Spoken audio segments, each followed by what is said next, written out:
এই সেই আমাদের গ্রামের বাড়ির পরিবেশটা দেখেন কত সুন্দর, ঠিক না? আসলে গ্রামের বাড়িতে আসলে মনটা উতাল পাতাল করে, কারণ মাঝে মধ্যে মন চায় যে গ্রামের বাড়িতে চলে আসি।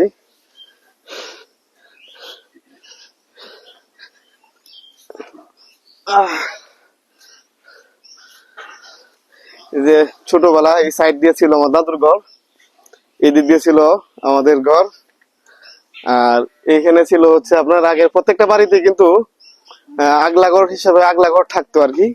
এখানে বিশাল বড় আগলা ঘর ছিল, আর এখানে একটা বড়ই গাছ ছিল, আম গাছ ছিল। এখন তো এগুলো নাই, সবই পরিবর্তন, কারণ মানুষও পরিবর্তন হয়ে গেছে, ঘর বাড়িও পরিবর্তন হয়ে গেছে, ঠিক আছে। হ্যাঁ, এখন এদিক দিয়ে রান্নাঘর হয়েছে, এখানে গোয়াল ঘর হয়েছে, এখানে গরু পালে, এখানে আমার চাচা থাকে, বসবাস করে এখানে। হ্যাঁ, আর আমরা তো পাকুন্দে থাকি, আজকে প্রায় 26-27 বছর হয়ে গেছে পাকুন্দে বসবাস করতেছি।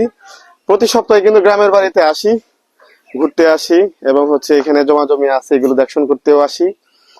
এবং চাচাতো ভাই আছে এখানে, চাচাতো বোন আছে, চাচা আছে, চাচিরা আছে, সবার সাথে কিন্তু সাক্ষাৎ করতে আসি, কারণ সবার সাথে সাক্ষাৎ।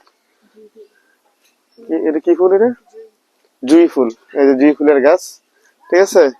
আর আমার চাচাতো ভাইয়ের জন্য সকলে দোয়া করবেন, সে পড়াশোনা করতেছে, তাকে নিয়ে কিন্তু আরো কয়েকটা ভিডিও তৈরি করা হয়েছে। সে খুবই ভালো স্টুডেন্ট, সকলে দোয়া করবেন তার জন্য, যেন সে ভালো একটা কিছু করতে পারে, ভালো পড়াশোনা করে ভালো পর্যায়ে যেতে পারে, ঠিক আছে।